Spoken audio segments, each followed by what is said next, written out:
March 6, 1945, Wiesbaden, Germany. Hauptmann Klaus Scheller adjusted his spectacles and studied the intelligence report with visible contempt. A thin smile crossed his narrow face. "Look at this," Scheller said, tossing the paper across the desk. "The Americans believe they can capture a Rhine bridge intact." Oberleutnant Wilhelm Brandt picked up the report and laughed. "Impossible. We've demolished every bridge from Switzerland to Holland." Major Heinrich Kruger, chief of bridge defenses for Army Group B, frowned slightly. "The Ludendorff Bridge at Remagen has only partial demolition charges if they move quickly," but Scheller waved him off. "They won't reach Remagen before we destroy it. At Arnhem, we killed 1,500 British paratroopers in 4 days. At the Bulge, we destroyed 300 American tanks in 2 weeks. At Hürtgen Forest, we inflicted 33,000 casualties over 3 months. He lit a cigarette. The mathematics were undeniable. German defensive superiority remained absolute. What Scheller didn't know, what none of them could have known as they smoked in that comfortable headquarters, was that American industrial capacity would place 5,000 troops across the Rhine within 24 hours. The numbers would become catastrophic. 50,000 Americans across within 5 days. 25,000 vehicles crossed in 2 weeks. 15,000 tons of supplies daily.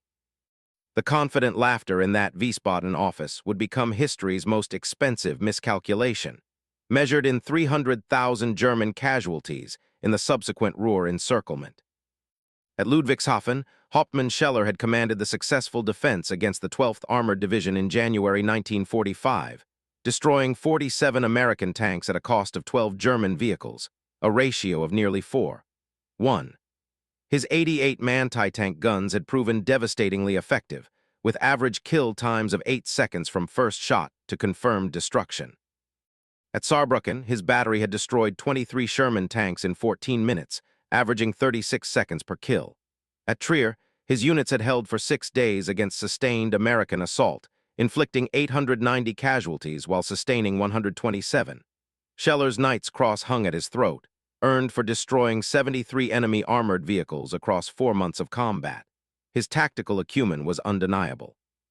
His confidence in German defensive capability was absolute. Major Kruger had served in intelligence since 1943. He had read the production reports from the Ruhr, seen the photographs of American factories, studied the shipping manifests captured at Antwerp. "Herr Hauptmann," Kruger said carefully, "the Americans are producing 2,000 tanks monthly. Our entire production for December was 385 Panzers. A single American factory complex in Detroit exceeds our national output." Scheller dismissed this with a wave. "Quality defeats quantity. 1 Tiger tank equals 5 Shermans." Kruger pulled another folder. "Their aircraft production," Scheller cut him off. "Enough. Our defensive lines have held. Our calculations remain sound." The mathematics seemed irrefutable. Lieutenant Hans Becker stood at the western approach to the Ludendorff Bridge, watching the American artillery impact 3 kilometers distant. He had fought since Normandy, retreating kilometer by kilometer across France and into Germany itself. At Normandy, his company of 187 men had held against 400 Americans for 2 days before withdrawing with 141 survivors. At Aachen, his platoon had destroyed 4 American tanks using Panzerfausts, kill times averaging 12 seconds from launch to detonation. At the Siegfried Line, his machine gun position had fired 8,000 rounds in a 6-hour engagement, confirmed kills of 37 American infantry. Becker knew German tactical superiority. He had seen it demonstrated across 8 months of combat. The defensive advantage was real. The mathematics seemed irrefutable. Detroit, Michigan, January 1943. Henry Morrison walked through the Willow Run bomber plant and watched B-24 Liberators take shape at impossible speed. This single facility produced 650 aircraft monthly at peak production. Every 63 minutes, another bomber rolled off the assembly line complete and ready for combat. The plant employed 42,000 workers across 3 shifts, operating 24 hours daily without pause. By late 1944, American aircraft production reached 9,000 planes monthly. Germany's entire aircraft production for all of 1944 totaled 40,000 planes.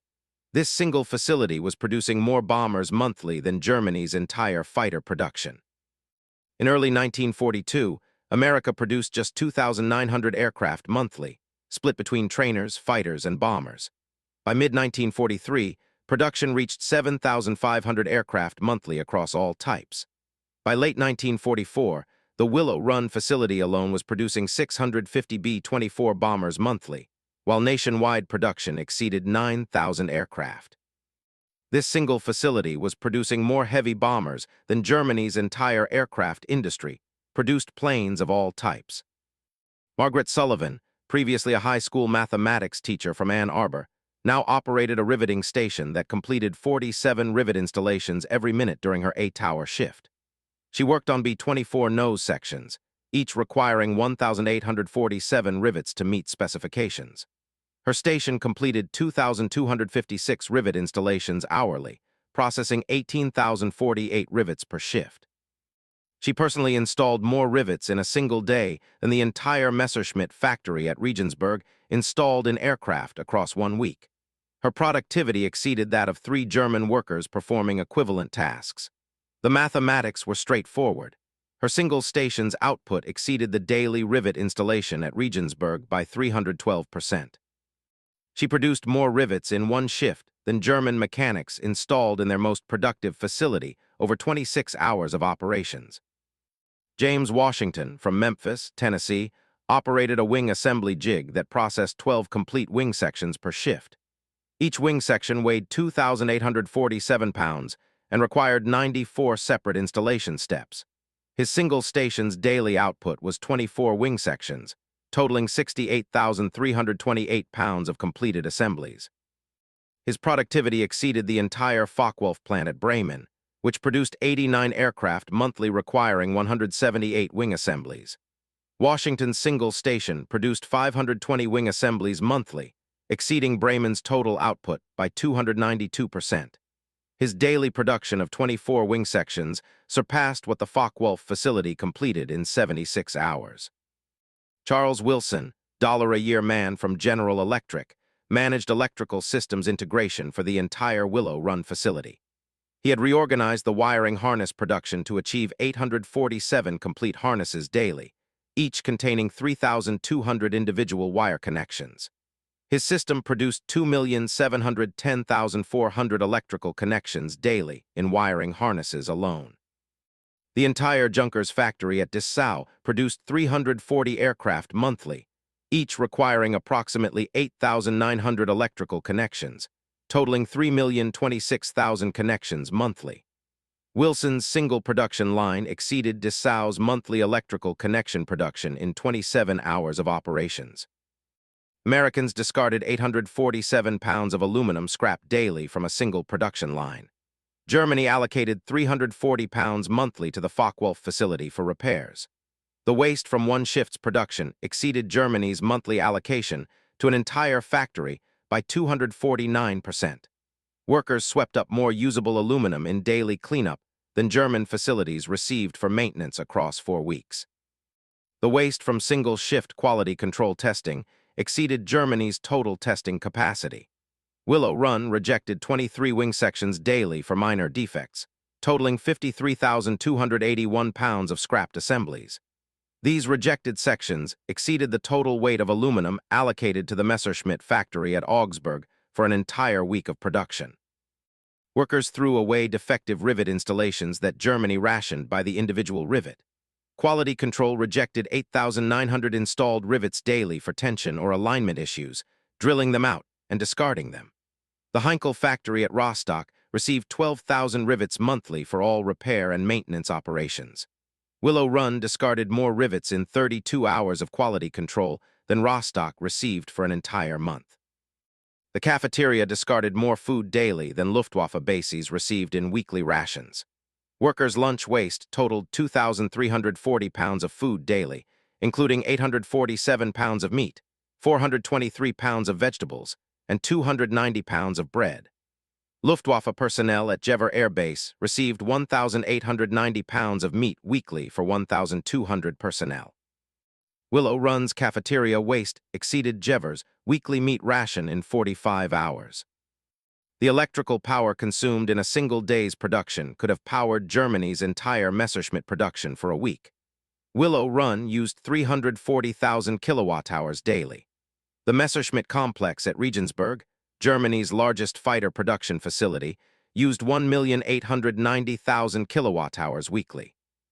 Willow Run's single-day consumption was 1,442,000 kilowatt-hours less than Regensburg's weekly consumption. But the American facility produced 22 complete bombers daily versus Regensburg's 89 fighters monthly. Major Kruger appeared at Willow Run in November 1944, one of several German intelligence officers touring American production after capture in France. He stood silent for 17 minutes watching bombers roll off the line at 63-minute intervals. "This is not possible," he finally said to his American escort. "Your production reports must be propaganda." The escort handed him that day's production log, 18 B-24s completed, accepted, and flown to modification centers. "This single facility produces more than our entire Luftwaffe," Kruger said quietly. The mathematics were undeniable. March 7, 1945. Remagen, Germany, 13:56 hours. Lieutenant Becker was inspecting the Western Tower demolition charges when the first American tanks appeared. Sherman tanks from the 27th Armored Infantry Battalion crested the ridge 800 meters west of the bridge.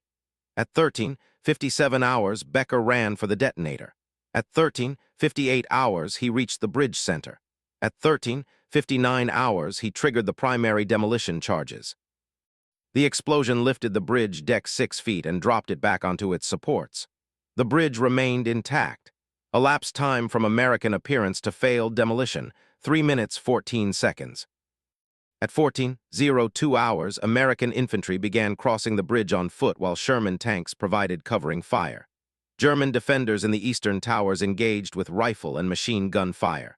At 14:04 hours, the first American soldier reached the eastern bank. At 14:09 hours, 20 Americans held positions on the eastern approach.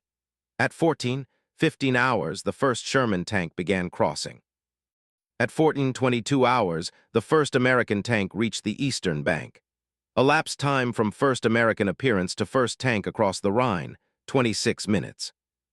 Becker's machine gun position engaged American infantry at 14:11 hours.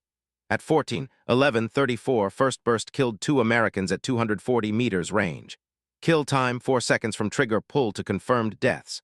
At 14:12:08, second burst wounded 3 Americans. At 14:12:47, third burst killed 1 American at 180 meters. Kill time 6 seconds. At 14:13:23, American return fire forced Becker to relocate. Total engagement duration 2 minutes 23 seconds. American casualties 3 killed, 3 wounded. German casualties 0 at this position. At 14:16 hours, German 20-man aircraft gun engaged the first Sherman crossing the bridge. First round missed.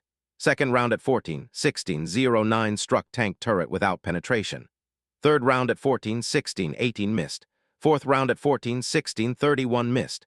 American tank returned fire at 14:16:44, destroying the 20 position. Elapsed time from German engagement to position destruction, 44 seconds. German crew 4 killed, American losses 0. At 14:24 hours, German 88-man anti-tank gun positioned 400 meters from the eastern bridge approach engaged American tanks now crossing in column. First round at 14:24:11 destroyed lead Sherman. Kill time, 8 seconds from first shot to confirm destruction. Second round at 14:24:34 destroyed second Sherman. Kill time, 11 seconds. American artillery engaged the 88 in position at 14:25:02. 15 105 rounds landed within 50 meters of the gun position over 83 seconds. The 88 crew abandoned the position at 14:26:47. Elapsed time from first shot to position abandonment, 2 minutes 36 seconds. German kills, 2 Shermans.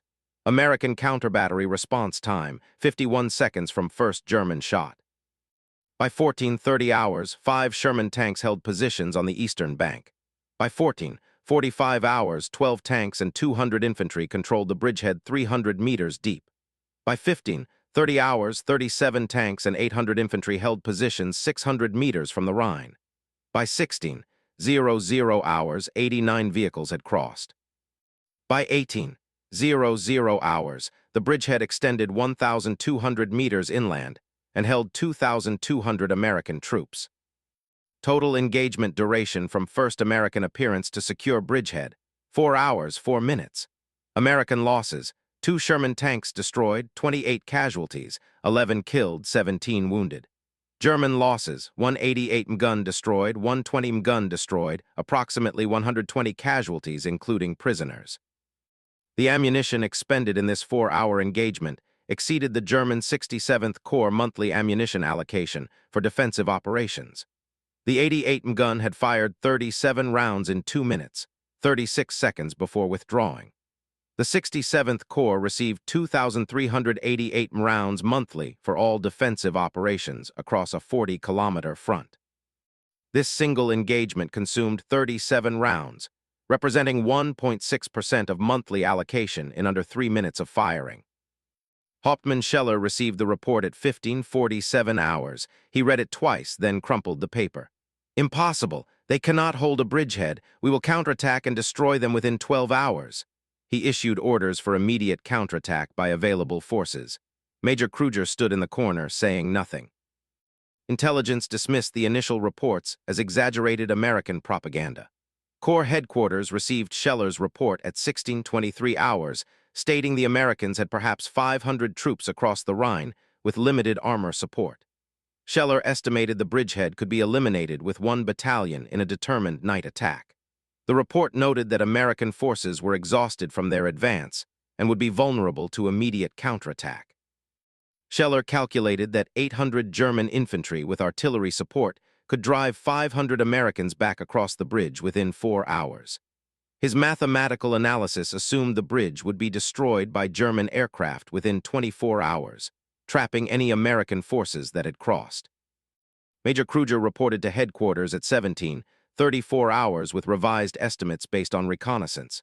The Americans have at least 2,000 troops across with substantial armor. They are establishing prepared defensive positions. They have bridging equipment arriving. Sir, their production capacity means they can reinforce faster than we can counterattack. Kruger provided production comparisons. American truck production exceeded 800,000 vehicles in 1944. German truck production totaled 88,000 vehicles. A single American automotive complex in Michigan exceeded Germany's entire military vehicle output. American steel production reached 81 million tons in 1944. German steel production totaled 28 million tons. American aluminum production exceeded Germany's by 400%. Scheller dismissed the report. We have defeated larger bridgeheads before. American production reached catastrophic scale by March 1945. Monthly tank production stood at 2,000 vehicles. Monthly aircraft production exceeded 7,000 planes. Monthly artillery piece production totaled 1,890 guns of all calibers. German monthly tank production had fallen to 385 vehicles. German monthly aircraft production totaled 2,300 planes. German monthly artillery production reached 840 guns. A single American tank factory in Detroit exceeded Germany's entire tank production. A single aircraft facility at Willow Run exceeded Germany's total bomber production. American artillery foundries at one location exceeded Germany's national capacity. German forces attempted counterattacks beginning at 21:30 hours on March 7. The 11th Panzer Division committed 23 tanks against the bridgehead's southern flank. American artillery engaged at 21:34 hours. The first German tank was destroyed at 21:36:23. Kill time from first American artillery ranging shot, 23 seconds. The second tank was destroyed at 21:37:02. Kill time, 39 seconds. By 21:52 hours, 8 German tanks had been destroyed. The remaining 15 tanks withdrew at 22:08 hours. Elapsed time from counterattack initiation to withdrawal, 38 minutes. German losses, 8 tanks destroyed, 3 damaged, approximately 60 casualties. American losses, 2 casualties, 1 killed, 1 wounded. German infantry attacked at 23:15 hours with approximately 400 troops from the 89th Infantry Division. American defensive positions engaged at 23:17 hours. Small arms and machine gun fire killed 23 German infantry in the first 4 minutes. Kill time averaged 10 seconds per casualty. American artillery began firing at 23:21 hours. High-explosive rounds landed at 40 rounds per minute for 12 minutes, totaling 480 rounds into a 600-meter square area.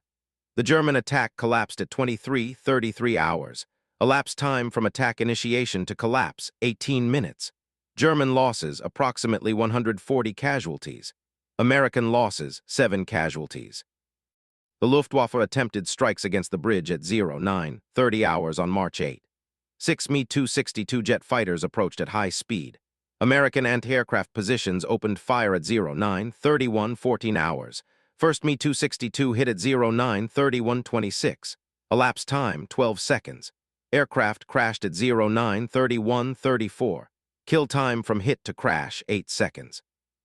Second Mi-262 hit at 09:31:39. Kill time, 13 seconds. The remaining 4 aircraft aborted their attack runs at 09:31:54. Total engagement duration, 40 seconds. German losses, 2 Mi-262 aircraft, 2 pilots killed.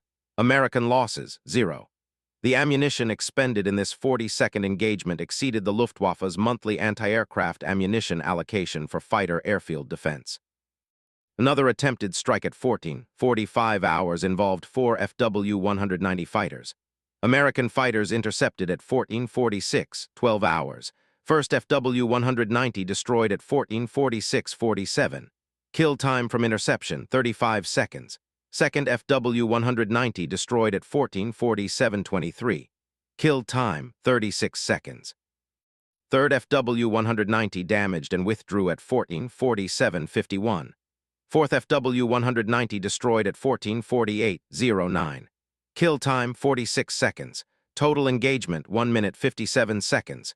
German losses, 3 aircraft destroyed, 1 damaged, 3 pilots killed. American losses, 0. Lieutenant Becker observed the American buildup from German positions 1,400 meters from the bridge. He watched an unending stream of vehicles cross throughout March 8 and 9.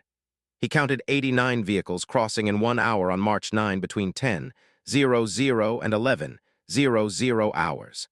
At that rate, 2,136 vehicles would cross daily. He had no way to verify his count, but the mathematics were clear. American logistics exceeded anything he had witnessed in 8 months of combat. At the Willow Run facility, production continued without pause.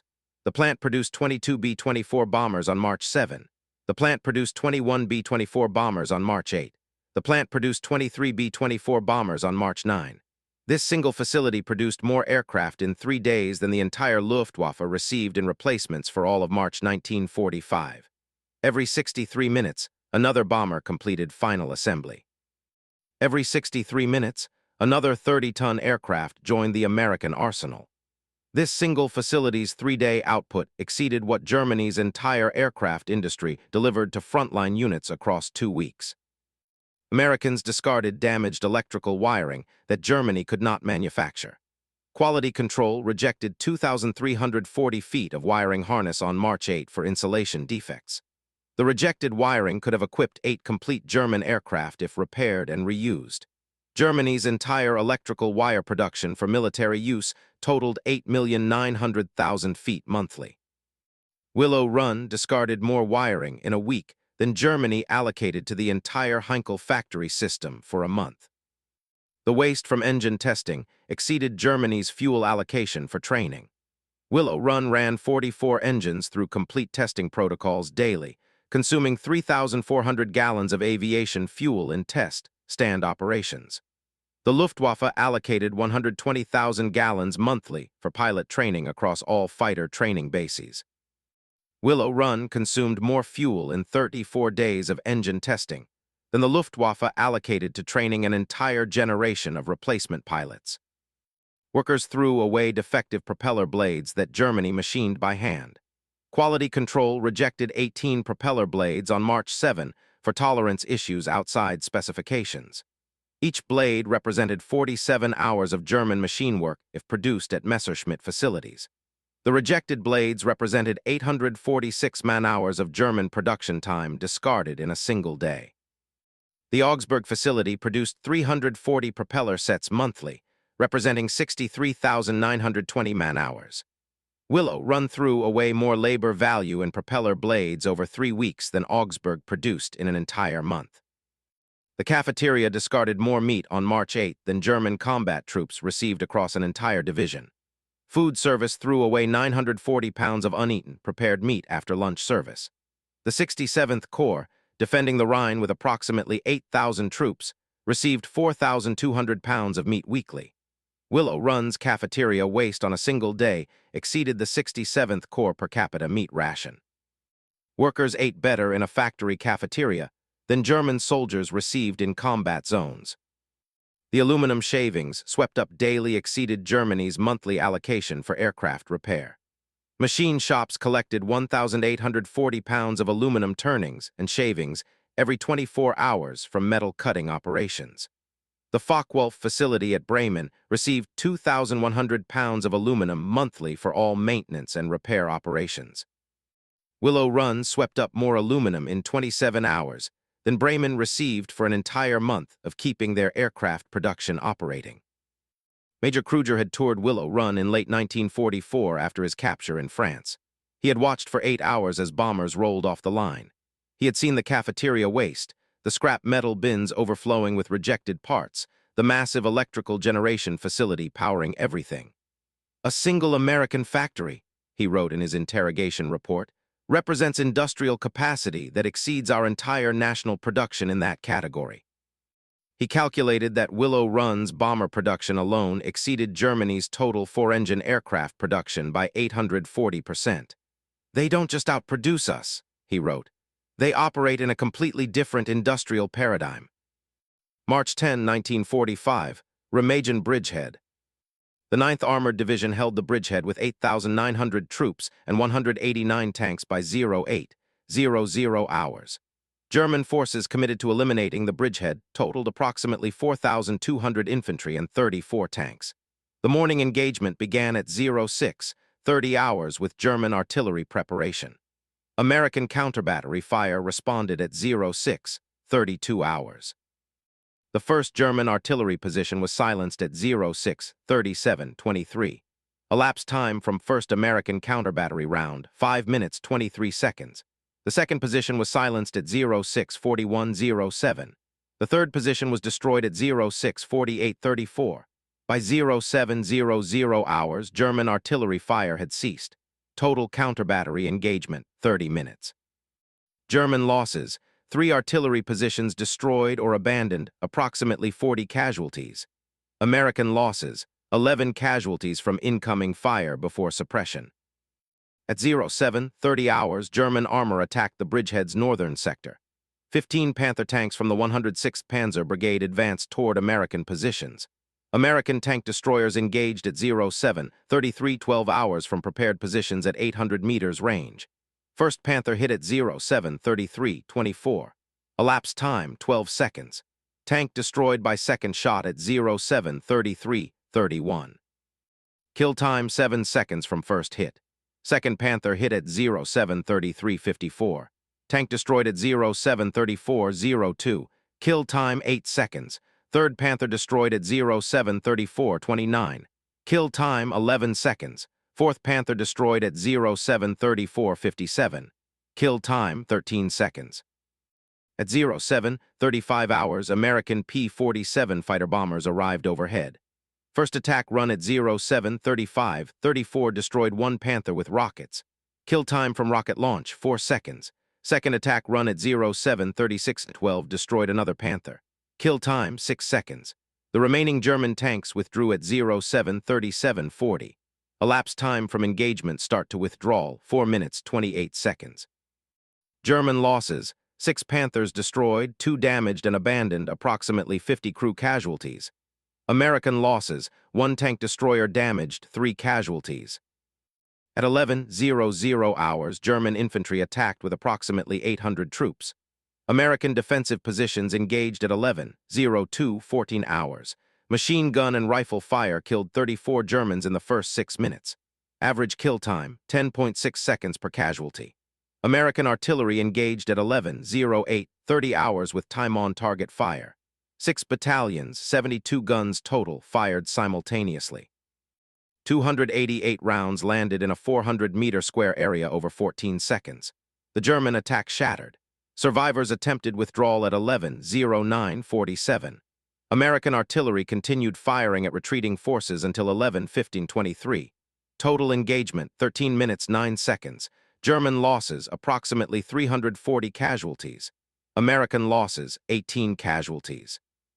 At 14:20 hours, 8 Mi-262 jets attempted another strike on the bridge. American anti-aircraft positions engaged at 14:20:47 hours. First aircraft hit at 14:20:54. Kill time 7 seconds from engagement. Aircraft crashed at 14:21:03. Elapsed time from hit to crash 9 seconds. Second aircraft hit at 14:21:12. Aircraft exploded in midair at 14:21:15. Kill time 3 seconds. Third aircraft damaged at 14:21:24 withdrew trailing smoke. Fourth aircraft destroyed at 14:21:37. Kill time 13 seconds. The remaining 4 aircraft aborted at 14:21:49. No bombs hit the bridge or bridgehead area. Total engagement 1 minute 2 seconds. German losses 3 aircraft destroyed, 1 damaged, 3 pilots killed. American losses 0. The ammunition expended in this engagement exceeded the monthly anti-aircraft allocation for 3 Luftwaffe fighter bases. By 18:00 hours on March 10, the bridgehead held 15,700 American troops and 347 tanks. German forces facing the bridgehead numbered approximately 6,800 troops and 47 tanks, reduced from morning strength by combat losses. American supply vehicles crossed the bridge at approximately 140 per hour during daylight. German observers counted vehicles but couldn't interdict the flow. The mathematics were overwhelming. Hauptmann Scheller personally led a reconnaissance in force at 19:30 hours with 12 Panthers and 200 infantry. This was the 106th Panzer Brigade's final operational armor. American positions detected the approach at 19:34 hours. Artillery engaged at 19:35:23. The 1st Panther was hit at 19:36:04. Kill time, 41 seconds from first artillery ranging shot. American tank destroyers engaged at 19:36:34. 2nd Panther destroyed at 19:36:47. Kill time, 13 seconds from first tank destroyer shot. 3rd Panther hit at 19:37:12. At 19:37:34, Scheller's command Panther took a direct hit from a 9mm tank destroyer round. The round penetrated the turret front armor. Scheller was killed instantly along with his entire crew. Elapsed time from engagement to death, 2 minutes 11 seconds. The attack collapsed at 19:39:18. The surviving Panthers withdrew. Total engagement, 9 minutes 48 seconds. German losses, 5 Panthers destroyed, 3 damaged, approximately 80 casualties including Hauptmann Scheller. American losses, 4 casualties. The fuel consumed by 12 Panthers in this 9-minute engagement exceeded the monthly fuel allocation for an entire German infantry regiment's vehicle support. Lieutenant Becker survived the engagement, observing from his position 900 meters north. He had watched Scheller's Panther explode, the turret lifting slightly before settling back onto the hull. He had witnessed the systematic destruction of German armor by American firepower that seemed unlimited. This wasn't combat, he would later tell interrogators. This was systematic annihilation. They destroyed us with industrial efficiency. April 15, 1945. Allied Interrogation Center, Luxembourg. Major Kruger sat across from American intelligence officers, his uniform still bearing Rhine mud. "We were not defeated by better soldiers," he said carefully, "but by better factories." He gestured to the production charts on the table. "A single American factory in Michigan produced more bombers monthly than our entire aircraft industry produced planes of all types. Your Willow Run facility alone exceeded our national capacity." In December 1944, Willow Run produced 432 B-24 bombers. Our entire industry produced 2,100 aircraft of all types, including trainers. This single facility produced 21% of our total output, and it was only one of your many bomber plants. Kruger pulled another sheet from the folder provided to him. "Your tank production, 2,000 monthly at peak. Ours, 385 monthly when the Ruhr still functioned. Your ammunition production exceeded ours by factors I cannot calculate. Your steel production was 81 million tons in 1944. Ours was 28 million tons. The mathematics are clear. You didn't defeat us militarily. You buried us industrially." Lieutenant Becker's testimony came 2 days later. He had surrendered on March 23 when his unit, reduced to 23 men from an original company of 187, ran out of ammunition during the Ruhr encirclement. "I saw the bridge at Remagen," he told his interrogators. "I watched vehicles cross for hours without pause. We counted 89 vehicles in 1 hour. You crossed the Rhine with such numbers that our counterattacks meant nothing. You lost 2 tanks taking the bridge. You had 189 tanks across within 4 days. We destroyed perhaps 20 tanks in 2 weeks of fighting. You replaced them faster than we could destroy them." He paused, choosing words carefully. "At Normandy, we fought well. In France, we held when we could. At the Siegfried Line, we maintained cohesion. But at Remagen, I understood we were finished. Not because your soldiers fought better, they fought adequately, but because you could lose equipment and replace it within days. We lost a tank, it was gone forever. You lost a tank, 3 more crossed the bridge. The Americans didn't just outproduce us. They revolutionized production itself." Additional testimonies from German officers captured in the Ruhr encirclement provided similar analyses. Oberst Franz Weber, captured April 14. "We brought medieval tactics to industrial warfare. Your capacity for replacement exceeded our capacity for destruction." Major Ernst Schmidt, captured April 9. "Their excess capacity exceeded our maximum effort. We produced 385 tanks monthly at peak capacity, total national mobilization. They produced 2,000 tanks monthly and had excess capacity in their factories. They could lose 500 tanks and replace them in 8 days. We could lose 50 tanks and never replace them." Hauptmann Ludwig Meyer, artillery commander, captured April 12. "They could lose equipment at rates that would bankrupt our entire army and replace everything within weeks. At Remagen, we destroyed perhaps 30 American vehicles in 2 weeks. They crossed 8,000 vehicles in the same period. The mathematics were absurd. They lost 0.375% of vehicles crossed. We lost 47% of vehicles committed to the counterattacks." Oberleutnant Karl Fischer, Luftwaffe pilot, captured April 7. "We brought swords to the machine gun age. Their aircraft production exceeded ours by factors of 4 or 5. They flew 4,000 sorties daily over Germany. We flew perhaps 300 sorties daily by March. They lost 40 aircraft daily to all causes and replaced them that same day. We lost 20 aircraft daily and could replace perhaps 8. Their pilots trained with unlimited fuel. We trained on gliders to save fuel." Production statistics compiled by German intelligence before capture confirmed the disparity. American production totals for 1944. 96,000 aircraft all types, 17,500 tanks, 154,000 artillery pieces all calibers, 808,000 military trucks, 81 million tons steel. German production totals for 1944. 40,000 aircraft all types, 9,000 tanks, 31,000 artillery pieces, 88,000 military trucks, 28 million tons steel. Single American factory production comparisons. Willow Run facility produced 5,400 B-24 bombers in 1944. Entire German heavy bomber production, 1,890 aircraft. Ford River Rouge complex produced 4,200 tanks in 1944. Entire German tank production, 9,000 tanks. One American facility produced 47% of Germany's total output in that category. Major Kruger calculated specific ratios in his interrogation report. Aircraft production ratio, 2.4 to 1 in American favor. Tank production ratio, 1.9 to 1 in American favor. But these ratios understate the reality. Your production was still increasing through 1944. Ours was decreasing. Your excess capacity was enormous. You produced far below maximum capacity. We produced at maximum mobilization and still fell short. A single American automotive complex in Detroit had physical capacity to produce more tanks than we produced nationally. Your constraint was demand, not capacity. Our constraint was maximum industrial capability. The lesson was clear in every testimony. German officers who had dismissed American industrial capacity, who had calculated victory through tactical superiority, who had mocked American productive claims as propaganda, they all reached the same conclusion after witnessing it firsthand. American industrial production exceeded German capacity by margins that made tactical skill irrelevant. Quality of equipment mattered little when quantity differed by factors of 2, 3, 4, or 5.